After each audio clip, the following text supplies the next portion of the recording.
Warning. The following fanfic reading contains subject matter some people may find disturbing. Listener's discretion is advised. Fallen Apprentice by Machinaman20. Why? Just bring them back! Celestia's tears flowed freely over the pedestal atop the mountain. This opaque, ethereal, glowing liquid had begun to fill the crater, which was once a mountain's peak.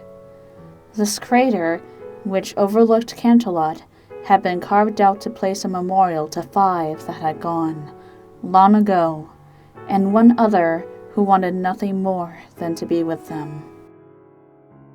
Every day after the grave marker she requested had been constructed, this pillar of pure crystal had been the center of her attention. While the rudimentary construction of the pillar was left to the crystal ponies, she demanded that the final details were hers and hers alone to oversee, as the embellishments that she laid on this grave marked her most terrible loss in her thousands of years of existence. She took days at a time, sobbing openly as she carved symbols into different colors of stone, making the shapes that symbolized the harmony that she had come to adore over the past century of her life. She had seen cycles come and go, ponies live and die, but nothing had prepared her for this. As time passed, her tears softened, and she cried less and less as she began to heal.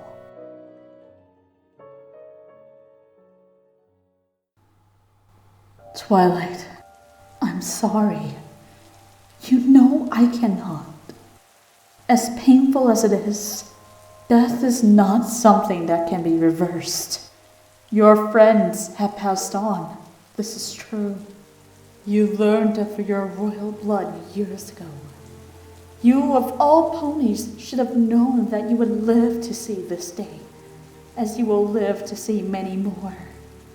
You are destined to live many lifetimes over the rest of My Little Ponies, and now you know that it can be as much of a burden as a blessing. You witnessed the decay of your friends, but I did not see the bitterness that would rise at the fragmenting of harmony. How could you not? Do you see now?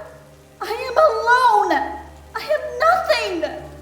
My friendships became my life, my reason to be.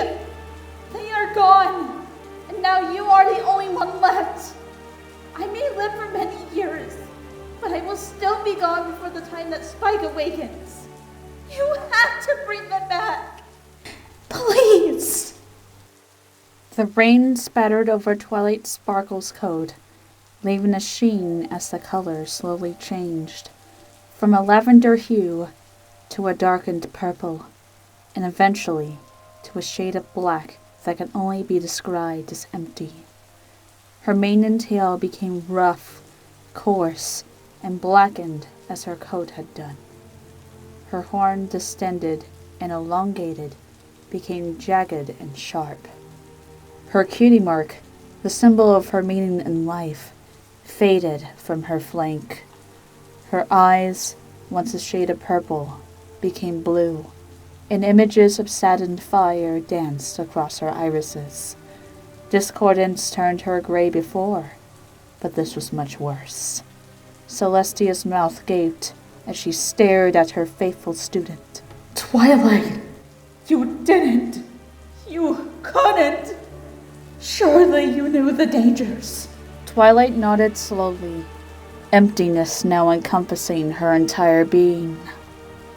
I did, Princess. I knew the dangers, but you told me never to give up on friendship. I attempted everything to keep them alive. I even began studying the forbidden realms of magic that you hid from the world. I studied black magic in the hopes of saving my friends, but even the deepest corners held only harsh reality. I broke into the forbidden archives and found a book on the darkest of black magic. It said only this: Death cannot be taken back, not by any form of magic, nor any form of friendship or love. Even the tears of a god cannot save you now, for the pages of this book hold a curse. Knowing the impossibility of your task, a shadow will take hold of your heart. Your mind remains intact, but you feel more pain every second of every day, seeing the lack of possible action. When your losses are confirmed, your body will succumb to the darkness, leaving you only pain and misery. The final release from black magic is death. I read this, and I went through hours upon end. I simply came to you with all my remnants of false hope. True to the words, every second of life has increased my torment. Now, you know the finality of this meeting.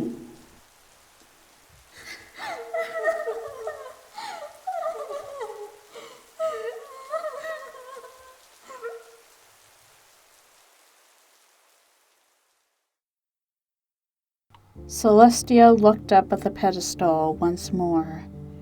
Her sun shone through, magnifying through the rounded surface of the pillar, bringing the light to a single point in this pool of tears. As she placed another piece of stone into the pedestal, she came to a stark realization.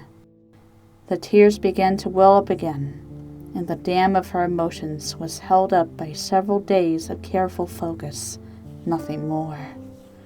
The shaking construction of emotional strength collapsed, and once more she began to cry. The 5 symbols she had placed represent kindness, laughter, generosity, honesty, and loyalty. These form a pentagon around the slot that was left for a final symbol.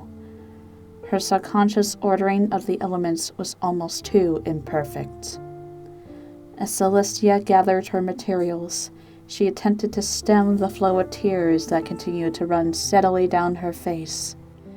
Had she known how distraught Twilight would become, she never would have allowed her to remain on her own. She would have taken her under her wing and helped her to live happily with her extended mortality.